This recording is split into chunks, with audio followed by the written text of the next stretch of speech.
Hello दोस्तों, मेरा नाम है यश। स्वागत है आपका मेरे चैनल द ट्रेलर में। आज जो कहानी मैं आपको सुनाने जा रहा हूँ वो एक ऐसे अजीबो गरीब एटीएम के बारे में है जो हर रात एक शख्स को बेशुमार पैसे निकाल कर देता था, वो भी तब जब उसका अकाउंट बैलेंस ज़ीरो था। हालांकि ये शख्स बार में काम करने वाला एक मामूली वेटर था, मगर इस एटीएम ने इसे एक मिलियनेयर बनाकर रख दिया, जिसकी वजह से उसने वो ज़िंदगी जी जैसी वो हमेशा जीना चाहता था। चूंकि इस शख्स ने इस एटीएम से इतने पैसे कमा लिए थे कि वो दुनिया के किसी भी कोने में अपनी पूरी ज़िंदगी बहुत आराम से काट सकता था, मगर उसकी अपनी एक बेवकूफ़ी की वजह से वो पकड़ा गया और तब दुनिया के सामने उस फ्रॉड का खुलासा हुआ जिस पर कोई भी यकीन करने को तैयार नहीं था। तो आखिर कौन था ये शख्स? उसे उस एटीएम में ऐसा क्या मिला जिसने उसकी ज़िंदगी को हमेशा हमेशा के लिए बदल कर रख दिया, और कैसे वो पुलिस के हाथ लगा, ये अभी तक ना किसी ने सुना और ना ही देखा। कहानी शुरू होती है ऑस्ट्रेलिया में, जहां सन 2011 की एक रात डैन नाम का एक शख्स एक एटीएम पहुंचता है। चूंकि डैन पूरी तरह नशे में धुत था और जब वो अपना क्रेडिट कार्ड उस एटीएम मशीन में लगाता है तब कुछ ऐसा हुआ जिसने उसकी पूरी ज़िंदगी को हमेशा हमेशा के लिए बदल कर रख दिया। डैन ऑस्ट्रेलिया के मेलबोर्न शहर का रहने वाला था, जहाँ वो एक कसिनो में काम करता था। कसिनो में उसका काम गैम्बलिंग करने आए लोगों को शराब सर्व करने का था, और चूंकि उसने अक्सर गैम्बलिंग में कई लोगों को बहुत बड़ी रकम जीतते हुए देखा था, और इसी बात ने उसके दिलो दिमाग पर ऐसा असर किया जिसकी वजह से इस कहानी में आगे चलकर कई मोड़ सामने आए। इस कसिनो में काम करने के दौरान डैन की मुलाकात एक लड़की से होती है और महज कुछ ही दिनों बाद उन दोनों की एंगेजमेंट हो जाती है। एंगेजमेंट के कुछ ही दिनों बाद इस लड़की की जॉब ऑस्ट्रेलिया के एक छोटे से शहर वरांगटा में लग जाती है, जिसकी वजह से उसे मेलबोर्न छोड़कर वरांगटा शिफ्ट होना पड़ता है। क्योंकि डैन भी अब इस लड़की से बहुत प्यार करने लगा था, इसलिए वो भी इस लड़की के साथ वरांगटा शिफ्ट हो जाता है। वरांगटा शिफ्ट होने के बाद डैन ने कई अलग अलग जॉब्स में हाथ आजमाया, जिसमें उसने क्लीनर से लेकर वेटर तक का काम किया और आखिरकार उसे एक पब में बारटेंडर की नौकरी मिल गई। सन 2011 की एक रात डैन बार में अपना काम खत्म करके बार बंद कर देता है। हालांकि डैन रोज़ बार बंद करके अपने घर के लिए निकल जाता था, मगर इस रात उसका अपने एक दोस्त मार्क के साथ शराब पीने का प्लान था, और इसी वजह से वो बार बंद करके दूसरे बार के लिए निकल जाता है जहां वो लोग मिलने वाले थे। मार्क डैन का वही दोस्त है जिसका जिक्र इस पूरी कहानी में बार बार हुआ है, मगर मार्क की कोई भी फोटो कभी सामने नहीं आई क्योंकि डैन ने उसकी पहचान कभी सामने आने नहीं दी। बहरहाल डैन और मार्क उस बार में मिलते हैं और शराब पीते हुए अपनी शाम गुजारते हैं। बातचीत के दौरान उन्हें इस बात का अंदाज़ा ही नहीं होता कि उन्हें इस बार में बैठे बैठे काफ़ी देर हो चुकी है, और तब मार्क डैन से मिलकर अपने घर के लिए निकल जाता है। हालांकि अब तक रात के 12 बज चुके थे, मगर इसके बावजूद भी डैन फैसला करता है कि वह अभी और शराब पिएगा, और इसी वजह से वो और ड्रिंक्स का ऑर्डर करने के लिए अपना वॉलेट निकालता है। वॉलेट निकालने पर डैन को पता चलता है कि उसके वॉलेट में पैसे नहीं हैं, और अब मार्क भी जा चुका था जिसने उनकी शराब के लिए पैसे दिए थे। इसी कशमकश और नशे की हालत में डैन बार से बाहर आता है और एक एटीएम ढूंढने लगता है ताकि वो शराब पीने के लिए पैसे निकाल सके। कुछ देर इधर उधर ढूंढने के बाद डैन को एक एटीएम मिल जाता है। ये एटीएम नेशनल ऑस्ट्रेलिया बैंक का एक एटीएम था, और ये वही बैंक था जहां डैन का अकाउंट भी था। अब तक रात के 12:10 हो चुके थे, और इस टाइमिंग को ध्यान में रखना बहुत ज़रूरी है क्योंकि पूरी कहानी इसी टाइम के आसपास घूमती है। डैन के वॉलेट में 2 कार्ड्स थे। एक था उसका सेविंग अकाउंट का डेबिट कार्ड जहां वो अपने पैसे रखता था, और दूसरा था क्रेडिट कार्ड जिससे वो लोन के तौर पर पैसे अपने सेविंग अकाउंट्स में ट्रांसफ़र कर सकता था। डैन सबसे पहले अपना डेबिट कार्ड एटीएम मशीन में लगाता है, जहां उसे ये पता चलता है कि उसका अकाउंट बैलेंस ज़ीरो है, और अब डैन के पास बस एक ही रास्ता बचा था, और वो ये था कि वो अपना क्रेडिट कार्ड इस्तेमाल करे। डैन के क्रेडिट कार्ड की जो लिमिट थी वो थी $2000, मगर डैन के सामने जो सबसे बड़ी परेशानी थी वो ये थी कि उसके क्रेडिट कार्ड की लिमिट पूरी हो गई थी, और वो लगभग पिछले 1 महीने से इसी क्रेडिट कार्ड से खर्चा कर रहा था, जिसकी वजह से क्रेडिट कार्ड की लिमिट नेगेटिव में चली गई थी। ये सब कुछ मालूम होने के बाद भी डैन अपना क्रेडिट कार्ड एटीएम मशीन में लगाता है, जहां उसे -$1995 का बैलेंस शो होने लगता है। इसका साफ मतलब था कि अब उसकी क्रेडिट कार्ड लिमिट पूरी होने में महज $5 रह गए थे, मगर चूंकि डैन बहुत ज़्यादा नशे में था, इसलिए वो फैसला करता है कि वो अपने क्रेडिट कार्ड से अपने डेबिट कार्ड में $200 ट्रांसफ़र करने का ट्राई करेगा। ये आइडिया दिमाग में आता ही वो एटीएम मशीन का ट्रांसफ़र बटन दबाता है, जिसके बाद वो उसमें $200 एंटर करता है और कन्फर्म का बटन दबा देता है। चूँकि क्रेडिट कार्ड की लिमिट पूरी होने में महज $5 ही रह गए थे, इसीलिए इस ट्रांजेक्शन का पूरा होना नामुमकिन था, और हुआ भी बिल्कुल वैसा ही। कन्फर्म बटन दबाने के कुछ ही सेकंड बाद इस एटीएम मशीन पर एक एरर मैसेज दिखाने लगता है, जिसमें यह लिखा था दिस ट्रांजैक्शन इज़ इनकरेक्ट, और क्रेडिट कार्ड अपने आप एटीएम मशीन से बाहर आ जाता है। ऐसे मौके पर कोई भी नॉर्मल शख्स अपने कार्ड्स लेता और वहां से चला जाता, क्योंकि बैलेंस ना होने की वजह से ट्रांजैक्शन फेल हुआ था। मगर चूंकि डैन बहुत ज़्यादा नशे में था, इसलिए वो फैसला करता है कि वो अपना डेबिट कार्ड दोबारा एटीएम मशीन में लगाएगा ताकि वो ये चेक कर सके कि कार्ड में $200 ट्रांसफ़र हुए हैं या नहीं। इस बार डेबिट कार्ड लगाने पर उसका बैलेंस जीरो की जगह account balance is currently unavailable show करने लगता है। ये देख डैन बहुत कश्मकश में पड़ जाता है और उसे ये समझ नहीं आता कि उसका जीरो बैलेंस क्यों नहीं शो हो रहा है। और इसी कश्मकश में डैन एटीएम मशीन में दिख रहे विड्रॉवल ऑप्शन को दबाता है, जिसके बाद उसमें $200 एंटर करता है और कन्फर्म का बटन दबा देता है। डैन की हैरत का ठिकाना तब नहीं रहा जब मशीन में एरर मैसेज आने के बजाय उसमें से $200 बाहर निकल आए। इससे ये तो समझ आ रहा था कि क्रेडिट कार्ड से $200 डेबिट कार्ड में ट्रांसफ़र हो गए थे, मगर चूंकि क्रेडिट कार्ड की लिमिट पूरी हो चुकी थी तो फिर ये $200 आखिर आए कहाँ से। बहुत ज़्यादा नशे में होने की वजह से डैन इस बात पर बहुत ज़्यादा ध्यान नहीं देता कि ये कैसे हुआ, और वो ये $200 लेकर दोबारा बार चला जाता है शराब पीने के लिए। वहाँ बैठकर वो रात के 12:50 तक शराब पीता है और अभी वो अपने घर के लिए निकल ही रहा था कि तभी अचानक बहुत तेज़ बारिश होने लगती है। बारिश से बचने के लिए वो इधर उधर जगह ढूंढने लगता है कि तभी उसे दोबारा वही एटीएम दिखाई देता है जिसमें से उसने थोड़ी देर पहले पैसे निकाले थे। इस एटीएम के ऊपर एक शेड था जिसके नीचे खड़े होकर वो बारिश से बच सकता था, और इसीलिए डैन उस शेड के नीचे जाकर खड़ा हो जाता है। हालांकि वो नशे में था, मगर एटीएम देखने के बाद ये बात उसके दिमाग में घूमने लगती है कि मशीन से $200 कैसे बाहर आए और क्रेडिट कार्ड से डेबिट कार्ड में पैसे कैसे ट्रांसफ़र हुए, जबकि उसके क्रेडिट कार्ड की लिमिट पूरी हो चुकी थी। इस सोच में वो दोबारा फैसला करता है कि वो इस पूरे प्रोसेस को फिर से दोहराएगा। दोबारा एटीएम में घुसने के बाद वो फिर से अपना डेबिट कार्ड एटीएम मशीन में लगाता है और अपना बैलेंस चेक करता है, जहां उसे फिर से account balances currently unavailable show करने लगता है। ये देख वो अपना डेबिट कार्ड बाहर निकालता है और फिर अपना क्रेडिट कार्ड एटीएम मशीन में लगाता है, जिसके बाद वो दोबारा $200 क्रेडिट कार्ड से डेबिट कार्ड में ट्रांसफ़र करता है। इस बार भी ट्रांजैक्शन इज इनकरेक्ट का मैसेज एटीएम मशीन में शो करने लगता है और क्रेडिट कार्ड मशीन से बाहर आ जाता है। डैन फिर से अपना डेबिट कार्ड मशीन में डालता है, जहां इस बार वो सीधे विड्रॉ के ऑप्शन पर जाकर $200 एंटर करता है और कन्फर्म का बटन दबा देता है, और इस बार भी मशीन उसे $200 निकाल कर दे देती है। ये देख डैन की आंखों में एक चमक आ जाती है और वो बार बार बड़े अमाउंट्स डालकर इस प्रोसेस को दोहराने लगता है, जिसमें उसने $400 से लेकर $800 तक डाले और हर बार मशीन ने उसे उतने पैसे निकाल कर दे दिए। ये बहुत चौंकाने वाला था कि क्रेडिट कार्ड लिमिट पूरी होने के साथ साथ सेविंग अकाउंट्स में जीरो बैलेंस होते हुए भी डैन इस एटीएम से पैसे निकाल पा रहा था, और ये रात खत्म होने से पहले वो $2000 के साथ अपने घर वापस लौट गया था। बहुत ज़्यादा नशे और थका हुआ होने की वजह से डैन सीधे अपने बेड पर जाता है और सो जाता है। अगली सुबह होने पर डैन के दिमाग में पिछली रात की सारी बातें घूमने लगती हैं। पहले तो उसे ये लगता है कि उसने रात में कोई सपना देखा था, मगर जब वो अपना वॉलेट खोलकर उसमें $2000 देखता है तब उसे ये यकीन हो जाता है कि यह हकीकत में हुआ है। ये देखते ही डैन के दिमाग में जो सबसे पहला ख्याल आता है वो ये था कि वो अपने बैंक बैलेंस चेक करे, और इस बार भी उसका डेबिट कार्ड में ज़ीरो बैलेंस ही शो हो रहा था और उसके क्रेडिट कार्ड में वही -1995 का बैलेंस शो हो रहा था। वो इस बात से बहुत हैरत में था कि उसके अकाउंट में वही बैलेंस शो हो रहा था जो पिछली रात को शो हो रहा था, मगर इसके बावजूद भी वो $2000 निकाल चुका था, और अब वो इस बात का इंतज़ार करने लगता है कि शायद बैंक उससे कांटेक्ट करेगा। डैन को लगातार ये डर सता रहा था कि इस फ्रॉड की वजह से पुलिस उसके दरवाजे तक ना पहुंच जाए, मगर ना तो पुलिस उसके दरवाजे तक पहुंची और ना ही बैंक ने उसे कोई कांटेक्ट किया, और इस तरह पूरा एक दिन निकल गया। अब डैन को इस एटीएम से पैसे निकाले पूरे 24 घंटों से ज़्यादा बीत चुके थे, और वो अगली सुबह फिर से उठकर सबसे पहले अपना अकाउंट बैलेंस चेक करने के लिए बैंक से कांटेक्ट करता है। इस बार अपना बैंक बैलेंस सुनकर डैन को एक झटका लगता है, क्योंकि इस बार उसका सेविंग अकाउंट जीरो से -$2000 के नेगेटिव बैलेंस में जा चुका था, और उसका क्रेडिट कार्ड का बैलेंस वही -$1995 दिखा रहा था। इसका साफ मतलब था कि जो पैसे डैन ने एटीएम से निकाले वो उसके सेविंग अकाउंट में माइनस में शो होने लगे, या यूं कहें कि सिस्टम ने इसे सेटल करके सही कर दिया था।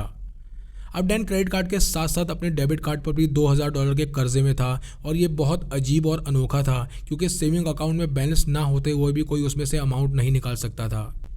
ये देख डैन बैंक से अपना अकाउंट स्टेटमेंट निकलवाता है, जहाँ एक और चौंकाने वाला खुलासा उसके सामने होता है। डैन देखता है कि उसके अकाउंट स्टेटमेंट में वो एक भी ट्रांजैक्शन नहीं दिख रहे थे जो उसने उस एटीएम से किए थे। ना तो उसमें क्रेडिट कार्ड से डेबिट कार्ड में किए गए ट्रांसफ़र शो हो रहे थे, और ना ही डेबिट कार्ड से निकाले गए पैसे शो हो रहे थे। शो हो रहा था तो बस -$2000 का नेगेटिव बैलेंस। इसका साफ मतलब था कि एटीएम मशीन में ये तो रिकॉर्ड हो गया था कि पैसे निकाले गए हैं, मगर ये पैसे आए कहाँ से हैं इसका कोई भी रिकॉर्ड नहीं था। ऐसे वक्त में डैन की जगह कोई और होता तो वो ये पैसे बैंक को लौटाकर अपना कर्जा उतार देता, मगर डैन जैसे ही अपना वॉलेट खोलकर उसमें रखे हुए पैसे देखता है तब उसके दिमाग में बस एक ही ख्याल आता है कि अकाउंट में ज़ीरो बैलेंस होने से बेहतर है कि हाथ में पैसे हों, और यहीं से उसकी ज़िंदगी वो मोड़ लेती है जिसने उसे पूरे ऑस्ट्रेलिया का एक नामी गिरामी शख्स बना दिया। अब डैन इन पैसों से अपने लिए शॉपिंग करना शुरू करता है, जिसमें वो छोटे मोटे घरेलू सामान से लेकर फ्रिज और वॉशिंग मशीन भी खरीदता है और साथ ही साथ अपने दोस्तों को उसी बार में पार्टी के लिए बुलाता है जिसमें वो काम करता था। शॉपिंग और पार्टी करने के बाद उसके पास महज $300 बचते हैं और बजाय इसे बैंक को लौटाने के वो इन पैसों से जुआ खेलने का फैसला करता है ताकि वो ये पैसे जुए में जीतकर बैंक को लौटा सके। ये जुआ उसने हॉर्स रेसिंग पर खेला था, क्योंकि ऑस्ट्रेलिया में घोड़ों पर दांव लगाना एक आम बात थी और जिस बार में वो काम करता था उसका टैब नाम की एक वेबसाइट से टाई अप था। ये वेबसाइट ऑस्ट्रेलिया की सबसे बड़ी बैटिंग वेबसाइट थी, जिसमें बैट लगाने के लिए कस्टमर्स बार में पैसे देते थे और बार्स उनके लिए वेबसाइट पर बैट लगाते थे। डैन ने भी इस वेबसाइट के जरिए घोड़ों की रेस में $300 लगा दिए, मगर वो पूरे $300 हारकर खाली हाथ अपने घर वापस लौटा। इस रात घर लौटने के बाद डैन इस पूरे एटीएम वाले किस्से के बारे में बहुत बारीकी से सोचने लगता है। अब उसकी दिलचस्पी इस बात में बढ़ती ही जा रही थी कि आखिर ये हुआ कैसे, और चूंकि ना तो वो टेक्निकल बैकग्राउंड से था और ना ही हैकर था, मगर इसके बावजूद भी वो एक लूप होल पकड़ लेता है जो हमेशा हमेशा के लिए उसकी ज़िंदगी बदलने वाला था। कई घंटे सोचने के बाद जो लूप होल डैन के हाथ लगा वो थी पैसे निकालने की टाइमिंग। जिस रात उसने एटीएम से पैसे निकाले थे उस रात 12 बजे के बाद का वक्त था और इसीलिए वो फैसला करता है कि वो दोबारा रात 12 बजे के बाद उसी एटीएम से पैसे निकालेगा। कुछ दिन बाद डैन बार में अपनी शिफ्ट खत्म करने के बाद देर रात उसी एटीएम के पास पहुंचता है और 12 बजने का इंतजार करने लगता है। 12:05 पर वो एटीएम के अंदर घुसता है और अपना डेबिट कार्ड एटीएम मशीन में लगाता है, जहां इस बार उसका बैलेंस -$2000 दिखा रहा था। डेबिट कार्ड मशीन से निकालने के बाद वो अपना क्रेडिट कार्ड मशीन में लगाता है, जहां पहले की तरह इस बार भी बैलेंस -$1995 दिखा रहा था। ये जानते हुए भी कि उसका क्रेडिट कार्ड लिमिट पूरी हो चुकी है, डैन फिर से क्रेडिट कार्ड से डेबिट कार्ड में पैसे ट्रांसफ़र करता है और इस बार ट्रांसफ़र की जाने वाली रकम थी $1000। कन्फर्म का बटन दबाते ही इस बार भी ट्रांजैक्शन इज इनकरेक्ट का एरर मैसेज स्क्रीन पर दिखाने लगता है और क्रेडिट कार्ड मशीन से बाहर आ जाता है, जिसके फ़ौरन बाद डैन अपना डेबिट कार्ड इस मशीन में लगाता है, जिसके बाद उसकी आंखों में खुशी की चमक आ जाती है। डैन देखता है कि उसके सेविंग अकाउंट का बैलेंस -$2000 से -$1000 हो चुका है, जिसका साफ मतलब था कि जो $1000 उसने क्रेडिट कार्ड से ट्रांसफ़र किए थे वो उसके सेविंग अकाउंट में ट्रांसफ़र हो गए थे। डैन का दिमाग इस बात पर यकीन करने को तैयार ही नहीं था और वो फिर से कंफर्म करने के लिए अपना क्रेडिट कार्ड एटीएम मशीन में लगाता है, जहां वही -$1995 का बैलेंस दिखा रहा था। ये देख उसे ये समझ आ जाता है कि उसके हाथ एक ऐसी टेक्निकल गड़बड़ी लग चुकी है जिससे वो अपनी ज़िंदगी बदल सकता है, और वो दोबारा फिर से $1000 क्रेडिट कार्ड से डेबिट कार्ड में ट्रांसफ़र करता है, जिसके बाद उसका सेविंग अकाउंट बैलेंस -$1000 से ज़ीरो हो जाता है। महज कुछ ही मिनटों में डैन बैंक के $2000 चुका चुका था, मगर साथ ही साथ वो ये भी जानता था कि सिस्टम इसे बाद में सेटल कर देगा और उसका अकाउंट दोबारा -$2000 शो करने लगेगा, और इसीलिए वो फिर से $2000 और क्रेडिट कार्ड से डेबिट कार्ड में ट्रांसफ़र करता है, जिसके बाद उसका अकाउंट बैलेंस $2000 शो होने लगता है। डैन ये $2000 निकाल लेता है, जिसके बाद उसका अकाउंट बैलेंस फिर से $0 हो जाता है। हालांकि डैन ये तो जानता था कि सिस्टम इस अमाउंट को सेटल कर देगा, मगर वो ये जानना चाहता था कि ये अमाउंट सेटल कब तक होता है। पैसे लेकर डैन घर वापस लौटता है और सो जाता है, और अगली सुबह उठते ही वो सबसे पहले बैंक को कांटेक्ट करता है, जहां उसे ये पता चलता है कि उसका बैलेंस अभी भी ज़ीरो ही है। इस पूरे दिन में डैन ने कई बार बैंक को कांटेक्ट करके अपना बैलेंस पता किया और उसे हर बार एक ही जवाब मिला, ज़ीरो बैलेंस, और इस तरह सुबह से रात हो गई। अगली सुबह डैन फिर से बैंक को कांटेक्ट करता है, जहां इस बार उसे पता चलता है कि उसका अकाउंट बैलेंस -$4000 हो चुका है। इसका साफ मतलब था कि सिस्टम ने सारे ट्रांजैक्शन सेटल कर दिए थे, जिसमें उसने पहली रात को जो $2000 निकाले थे और दूसरी रात को जो $2000 निकाले थे वो सभी सेटल होकर -$4000 बन चुके थे। डैन को ये समझ आने लगा था कि ये तरीका ज़्यादा दिनों तक नहीं चल पाएगा, क्योंकि वो एटीएम से पैसे तो निकाल सकता था, मगर ये अमाउंट सेटल होकर जब ज़्यादा नेगेटिव हो जाएगा तो वो बहुत बड़ी मुसीबत में फंस सकता है। इस बैंक का एक ऑटोमेटिक सिस्टम था कि अगर किसी भी अकाउंट का नेगेटिव बैलेंस -$20,000 तक पहुंच जाएगा तो उसका अकाउंट अपने आप फ्रीज हो जाएगा और बैंक उस कस्टमर को लीगल नोटिस भेज देगा। डैन अब दिन रात इस दिक्कत का तोड़ निकालने में जुट जाता है, और तभी उसका ध्यान दो बातों की तरफ जाता है। पहली ये कि सिस्टम इस सेटलमेंट में पूरा एक दिन से ज़्यादा का समय लेता है, और दूसरी ये कि रात को 12 बजे के बाद bank ATM stand by mode पर चला जाता है, जिसकी वजह से एटीएम 1 घंटे के लिए मेन बैंकिंग सिस्टम से डिस्कनेक्ट हो जाता है। और यही वो वजह थी कि क्रेडिट कार्ड से डेबिट कार्ड में पैसे बहुत आसानी से ट्रांसफ़र हो पा रहे थे। इसी दौरान डैन के दिमाग में एक आइडिया आता है कि अगर वो हर रात 12 से 1 के बीच में ये ट्रांसफ़र करे तो वो पिछली रात के माइनस बैलेंस को सेटल कर सकता है। मिसाल के तौर पर एक रात अगर उसने $2000 निकाले तो वो उस अमाउंट के नेगेटिव होने से पहले ही अगली रात को $2000 फिर से उसी अकाउंट में ट्रांसफ़र कर देगा, जिसकी वजह से उसका अकाउंट बैलेंस ज़ीरो रहेगा और इस साइकिल को कंटिन्यू रखने से उसका बैलेंस हमेशा ज़ीरो ही रहेगा, क्योंकि इस सेटलमेंट में 24 घंटे से ज़्यादा का समय लगता है। इस स्ट्रैटेजी के मुताबिक डैन को ये फंड्स रोज़ ट्रांसफ़र करने और निकालने पड़ेंगे, जिसकी वजह से ये अमाउंट बढ़ता चला जाएगा। मिसाल के तौर पर अगर डैन एक रात $10,000 निकालता है तो उसे अगली रात $20,000 अपने क्रेडिट कार्ड से अपने सेविंग अकाउंट में ट्रांसफ़र करने होंगे, ताकि वो $10,000 भी निकाल सके और पिछली रात के $10,000 को नेगेटिव जाने से पहले सेटल कर सके। और इसी तरह अगर उसे तीसरी रात को $10,000 निकालने हैं तो उसे अपने क्रेडिट कार्ड से $30,000 अपने डेबिट कार्ड में ट्रांसफ़र करने होंगे, ताकि वो पैसे निकाल सके और साथ ही साथ पिछली 2 रातों का बैलेंस भी सेटल कर सके। इसका साफ मतलब था कि हर रात ट्रांसफ़र किया जाने वाला अमाउंट ऐड होकर बढ़ता चला जाएगा और इस बैंक के एटीएम ने भी ये फैसिलिटी दे रखी थी कि वो कोई भी 6 फिगर अमाउंट ट्रांसफ़र कर सकता था, जिसकी वजह से वो एक ट्रांजैक्शन में $9,99,000 का ट्रांसफ़र कर सकता था और ज़रूरत पड़ने पर इतना ही अमाउंट किसी भी ट्रांजैक्शन में ट्रांसफ़र कर सकता था। डैन को अब ये ट्रांजैक्शंस हर रात करने थे और अगर उससे किसी भी रात एक भी ट्रांजैक्शन मिस हो जाता तो उसने जितने भी पैसे अब तक निकाले थे वो सभी सेटल होकर उसके अकाउंट में नेगेटिव दिखने लगते। मिसाल के तौर पर अगर उसने पिछली कुछ रातों में $1,00,000 निकाले हैं तो महज एक रात का ट्रांजैक्शन मिस करने पर भी उसके अकाउंट में -$1,00,000 का नेगेटिव बैलेंस शो होने लगता और इतना बड़ा नेगेटिव अमाउंट देखकर बैंक फ़ौरन उसके नाम लीगल नोटिस जारी कर देता। इसी दौरान डैन को यह भी पता चला कि वो ये ट्रांजैक्शन इस बैंक के किसी भी एटीएम पर कर सकता है और इसी वजह से वो जहां भी होता हर रात एटीएम जाकर एक बड़ी रकम निकाल लेता। हालांकि डैन को अपने किए पर पछतावा भी था, मगर फिर उसने ये सोचा कि वो किसी एक शख्स से नहीं बल्कि बैंक से पैसे चुरा रहा है जो खुद लोगों को लूटने का काम करता है। डैन ने अब तक इस बारे में ना तो अपने दोस्तों को बताया था और ना ही अपनी मंगेतर को, और महज एक हफ्ते के अंदर ही वो एटीएम से $20,000 निकाल चुका था। वो इन पैसों का इस्तेमाल अपने दोस्तों को पार्टी देने और हॉर्स रेसिंग में जुआ खेलने के लिए करता था, जिसमें उसके दोस्त बढ़ चढ़कर हिस्सा लेते थे। डैन अब इन पैसों को खुले हाथों से उड़ाने लगा और कई बार तो वो बार में बैठे सभी लोगों का बिल अपनी जेब से भर देता ताकि लोग उसे इज्जत की नज़रों से देखें, और इन्हीं पैसों की बिना पर डैन वो ज़िंदगी जी रहा था जैसी वो हमेशा जीना चाहता था।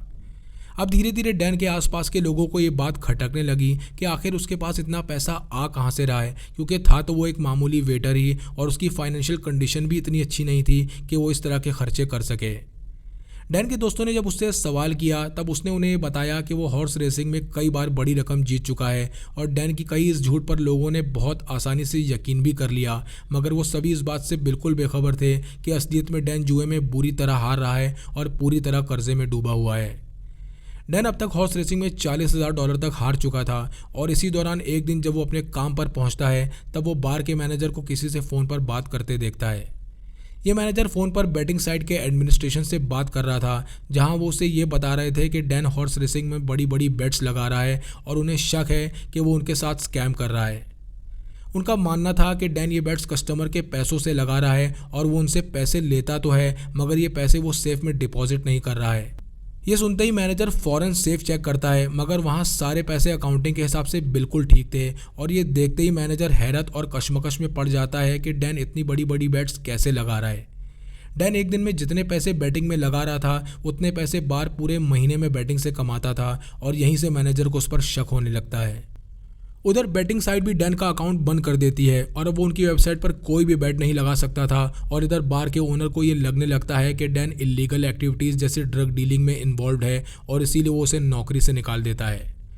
डैन वरांगटा नाम के जिस शहर में रह रहा था वहाँ की आबादी महज 30,000 थी, और एक छोटा शहर होने की वजह से वहाँ ज़्यादातर लोग एक दूसरे को जानते थे, और यही वो वजह थी कि डैन के बारे में ये खबर हर जगह होते हुए उसकी मंगेतर तक पहुँच गई।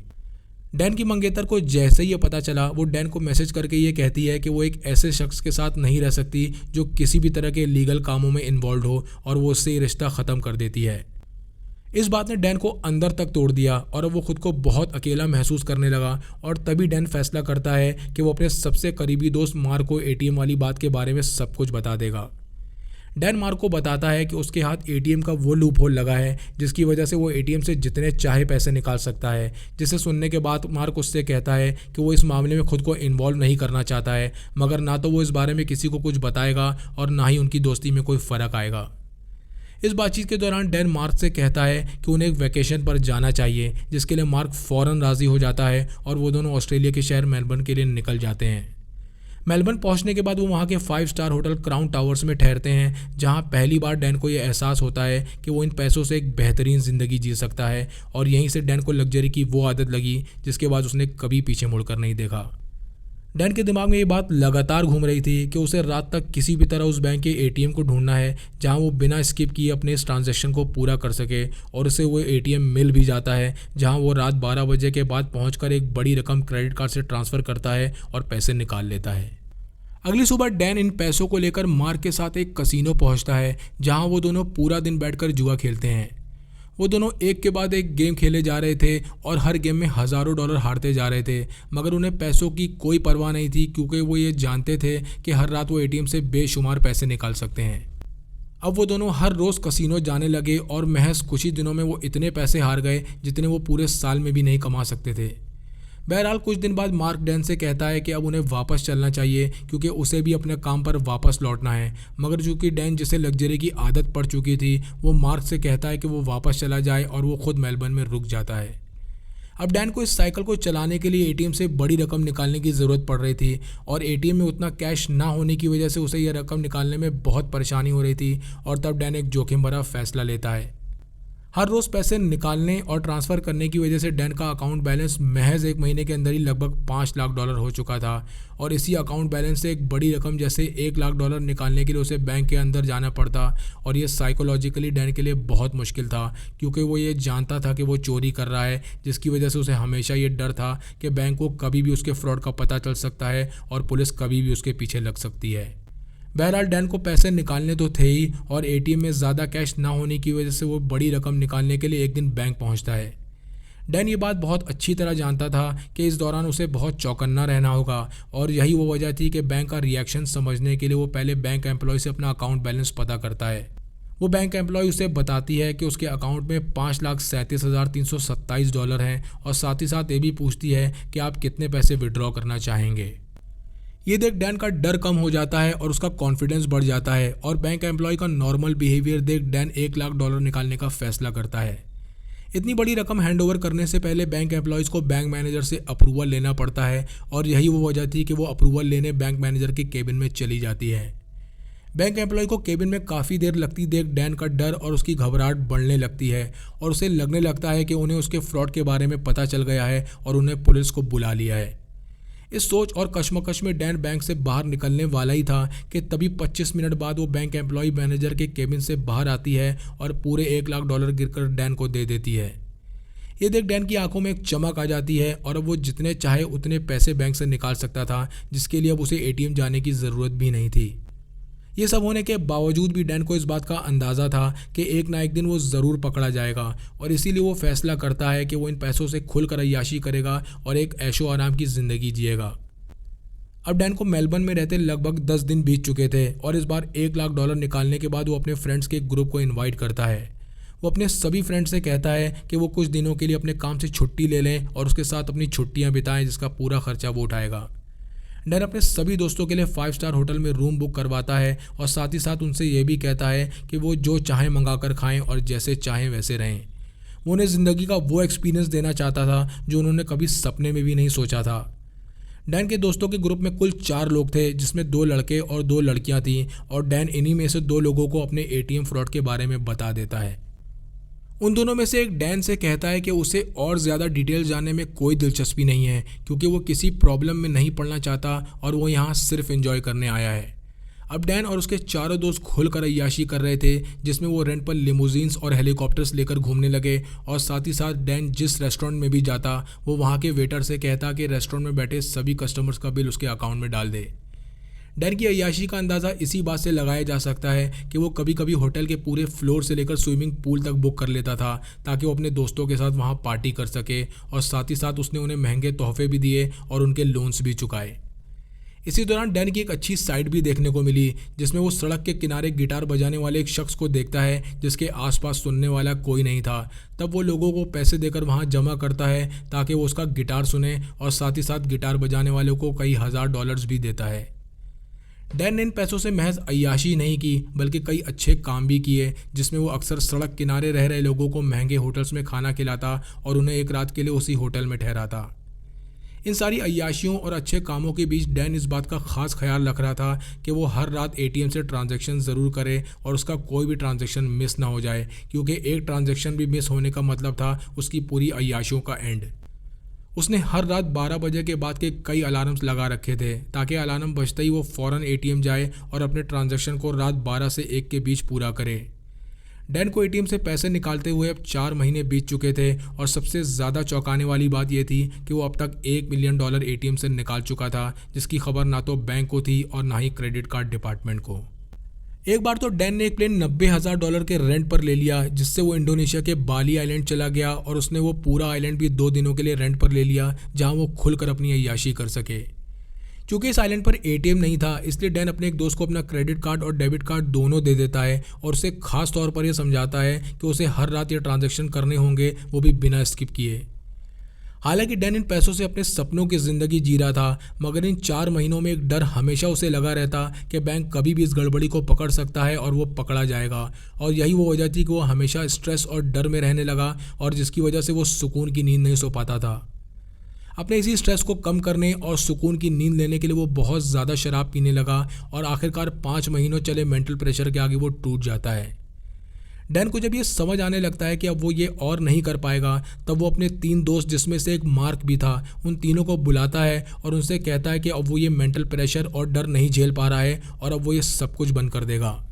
डैन उनसे ये भी कहता है कि वो ये सब कुछ बंद करने से पहले एक आखिरी बार और पैसे निकालेगा और वो अपनी पसंद का जो चाहे खरीद सकते हैं और या जितने पैसे उन्हें चाहिए वो ले सकते हैं। यह आखिरी ट्रांजैक्शन करने के बाद जो रकम डैन अब तक निकाल चुका था वो थी $1.6 मिलियन और इस ट्रांजैक्शन के बाद की रात डैन ना तो एटीएम गया और ना ही उसने पैसे निकाले। पिछले 5 महीनों में ये पहली बार था कि उसने एटीएम से पैसे नहीं निकाले थे और अब -$1.6 मिलियन का नेगेटिव बैलेंस उसके अकाउंट में शो होने वाला था। डैन के सभी दोस्त उससे आखिरी बार मिलते हैं और वो सभी अपने अपने घरों के लिए निकल जाते हैं, जबकि डैन $80,000 कैश के साथ उसी होटल में रुक जाता है। डैन ये कैश अपने रूम के बाथरूम में छुपा देता है और बैंक से कॉल आने का या पुलिस के उसे पकड़ने का इंतज़ार करने लगता है। 24 घंटे से ज़्यादा गुजरने के बाद डैन के अकाउंट में -$1.6 मिलियन का नेगेटिव बैलेंस शो होने लगता है और महज कुछ ही दिनों बाद डैन के पास बैंक से कॉल आता है। फ़ोन पर बैंक मैनेजर डैन से कहता है कि उसके अकाउंट में कुछ अनयूजुअल एक्टिविटी हुई है और साथ ही साथ ये भी पूछता है कि वो उसके बारे में क्या जानता है। ये सुनते ही डैन बैंक मैनेजर से कहता है कि वो इसके बारे में कुछ भी नहीं जानता, जिसके जवाब में बैंक मैनेजर कहता है कि वो इस पूरे मामले की छानबीन करेंगे और उसे दोबारा कॉल करेंगे। बैंक मैनेजर डैन को धमकाते हुए ये भी कहता है कि अगर उन्हें उसके खिलाफ कुछ भी मिला तो वो पुलिस में उसके खिलाफ कंप्लेन फाइल करेंगे। इस बातचीत के बाद डैन उसी होटल में रुककर बैंक के कॉल का इंतज़ार करने लगता है, जिसमें पूरा 1 महीना निकल जाता है और बैंक से कोई कॉल नहीं आता। आखिरकार थक हार कर डैन इस बार खुद बैंक में कॉल करता है ताकि वो ये जान सके कि बैंक उसके केस में क्या कदम उठाने वाला है। इस बार कॉल की दूसरी तरफ बैंक की एक फीमेल एम्प्लॉय थी, जिससे डैन अपना पूरा केस के बारे में बताता है और वो एम्प्लॉय डैन की कॉल को होल्ड पर डाल देती है। लगभग 20 मिनट बाद दोबारा उस कॉल पर बैंक का मैनेजर आता है और डैन से कहता है कि उसे अब और पैसे नहीं मिलेंगे और क्यों ये तुम जानते हो। डैन बैंक मैनेजर से कहता है कि उसे कोई पैसे नहीं चाहिए हैं, बल्कि उसने इसलिए फ़ोन किया है ताकि वो अपने अकाउंट में हुई अनयूजुअल एक्टिविटी के बारे में जान सके। ये सुनते ही बैंक मैनेजर डैन से कहता है कि तुम एक बुरे आदमी हो और ये केस पुलिस को हैंडओवर कर दिया गया है इन्वेस्टिगेशन के लिए और तुमने अपनी पूरी ज़िंदगी खुद अपने हाथों से बर्बाद कर ली है। इस कॉल के बाद डैन को ये यकीन हो गया था कि अब पुलिस कभी भी उसे गिरफ्तार करने होटल आ सकती है और इसीलिए वो उसी होटल में रुककर इंतज़ार करने लगता है। मगर इस बार भी पूरा 1 महीना बीत गया और ना तो बैंक की तरफ से कोई खबर आई और ना ही पुलिस उसे पकड़ने आई। डैन अब फैसला करता है कि वो मेलबर्न से वापस अपने शहर वरांगटा चला जाएगा, क्योंकि अब उसके पास पैसे भी ख़त्म हो रहे थे और वरांगटा पहुँचने के बाद वो पुलिस की तरफ से नोटिस का इंतज़ार करने लगता है। इस बार भी इसी इंतज़ार में कई महीने और निकल गए, मगर ना तो पुलिस की तरफ से कोई नोटिस आया और ना ही पुलिस उसे गिरफ्तार करने आई। डैन इन महीनों के दौरान लगातार बैंक से बातचीत कर रहा था, जिसमें वो उसे हर बार गिरफ्तार कराने की धमकी देते और इसी सब में पहले 1 साल और फिर 2 साल तक निकल गया, मगर कुछ नहीं हुआ। ऐसा लग रहा था बैंक उसे सिर्फ डराने धमकाने का नाटक कर रहा था, मगर कुछ कर नहीं रहा था और इसी वजह से मामला खिंचता जा रहा था, जिसकी वजह से डैन फिर से हर वक्त डर और घबराहट में जीने लगा। डैन ने इस मामले में कई वकीलों से भी बात की और अपने पूरे केस के बारे में बताया, मगर किसी भी वकील ने उसकी कोई मदद नहीं की, क्योंकि ये मामला बहुत अनोखा था और इसे कोई समझ नहीं पा रहा था। क्योंकि बैंक लगातार डैन को कॉल्स करके डरा धमका रहा था, मगर ना तो उसे पकड़वा रहा था और ना ही उसे छोड़ रहा था, जिसकी वजह से डैन को लगने लगता है कि वो फंस गया है और अपनी ज़िंदगी एक नॉर्मल तरीके से नहीं जी पा रहा है। उसे ये समझ नहीं आ रहा था कि बैंक उसके साथ कोई गेम खेल रहा है या उसके खिलाफ कोई भी लीगल एक्शन नहीं ले पा रहा है। डैन के ट्रांजैक्शन से अब तक 2 साल का समय बीत चुका था और लगातार मिल रही धमकियों की वजह से डैन ये मेंटल प्रेशर नहीं झेल पाता और पूरी तरह टूट जाता है। डैन अब किसी भी कीमत पर यह चाहता था कि बैंक कोई एक्शन ले और ये मामला हमेशा हमेशा के लिए ख़त्म हो जाए, और तभी डैन एक जोखिम भरा फैसला लेता है। डैन इस बार ऑस्ट्रेलिया के सबसे मशहूर न्यूज़पेपर से कांटेक्ट करता है और उन्हें अपनी पूरी स्टोरी बता देता है, जिसके बाद उसे इंटरव्यू के लिए अपने ऑफिस बुला लेते हैं। जो जर्नलिस्ट डैन का इंटरव्यू ले रहा था उसने डैन के लिए एक सूट और एक डमी प्लेन भी अरेंज किया ताकि वो अपनी स्टोरीज के लिए बिल्कुल वैसी ही फोटोज़ ले सके जैसी डैन ने ज़िंदगी जी है। हालांकि इस न्यूज़पेपर ने डैन के आर्टिकल और उसकी फ़ोटो न्यूज़पेपर में तो छाप दी, मगर ना तो इसे बहुत ज़्यादा अटेंशन मिली और ना ही बैंक का ध्यान इसकी तरफ गया।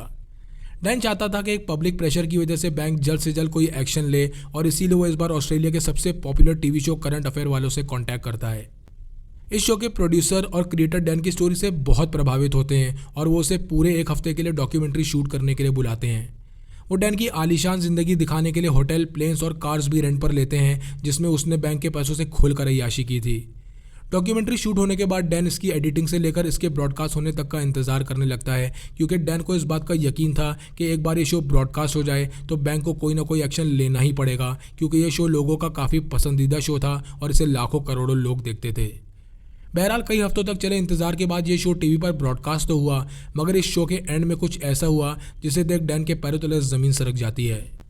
इस शो में डैन के इस फ्रॉड की छोटी मोटी डिटेल्स को नकार दिया गया और साथ ही साथ इस शो के एंड में ये बताया गया कि डैन एक भगोड़ा है जिसके खिलाफ पुलिस वारंट इशू किया गया है, और उसके बारे में कोई भी कुछ भी जानता हो तो वो पुलिस को खबर करे।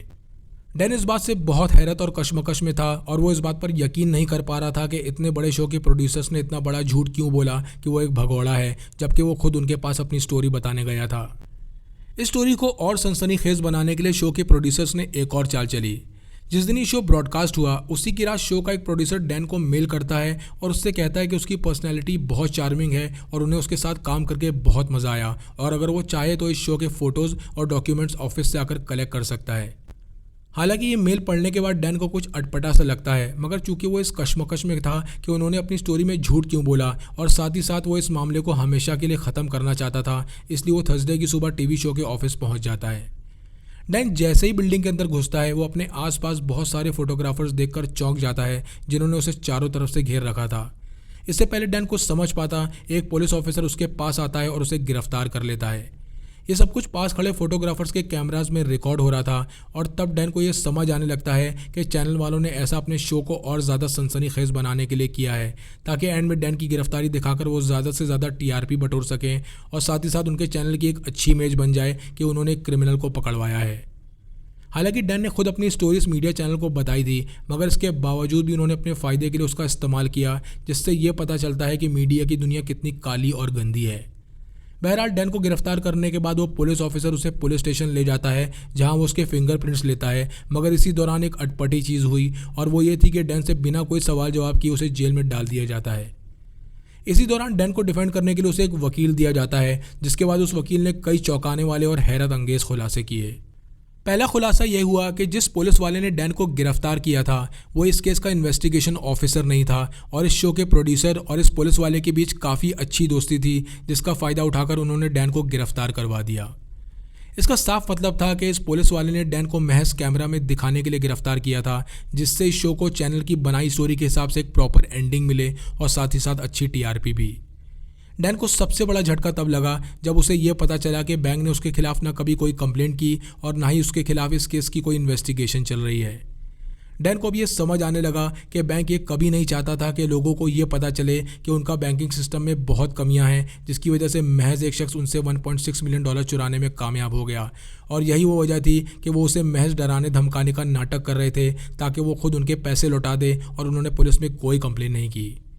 बैंक को ये डर था कि अगर ये खबर बाहर आ गई तो कस्टमर्स का उन पर से भरोसा उठ जाएगा, जिसकी वजह से उनके शेयर प्राइस भी नीचे गिर जाएंगे और उन्हें इस चोरी से भी बड़ा नुकसान उठाना पड़ेगा। डैन के गिरफ्तार होने के बाद भी बैंक ने प्रेस में ये स्टेटमेंट दिया कि उनका इस केस से कोई लेना देना नहीं है, वरना उन्हें अपनी सारी अकाउंटिंग डिटेल्स दिखानी पड़ती और इस फ्रॉड की जिम्मेदारी लेनी पड़ती। क्योंकि डैन ने टीवी शो में ये तो कबूला था कि ये सारा फ्रॉड उसी ने किया है, इसीलिए केस अब कोर्ट में चला जाता है। मगर बैंक की तरफ से कोई गवाही ना होने की वजह से कोर्ट उसे महज 1 साल की सज़ा सुनाता है। अपनी सज़ा पूरी करने के बाद डैन जेल से बाहर आया, जिसके बाद उसने कई टीवी शोज़ को अपने इंटरव्यूज़ दिए और साथ ही साथ अपनी कहानी पर एक बुक भी लिखी। क्योंकि डैन का कहना था कि उसने $1.6 मिलियन निकाले हैं, मगर बैंक की तरफ से कोई स्टेटमेंट ना होने की वजह से ये आज तक नहीं पता चल पाया कि उसने कितने पैसे निकाले।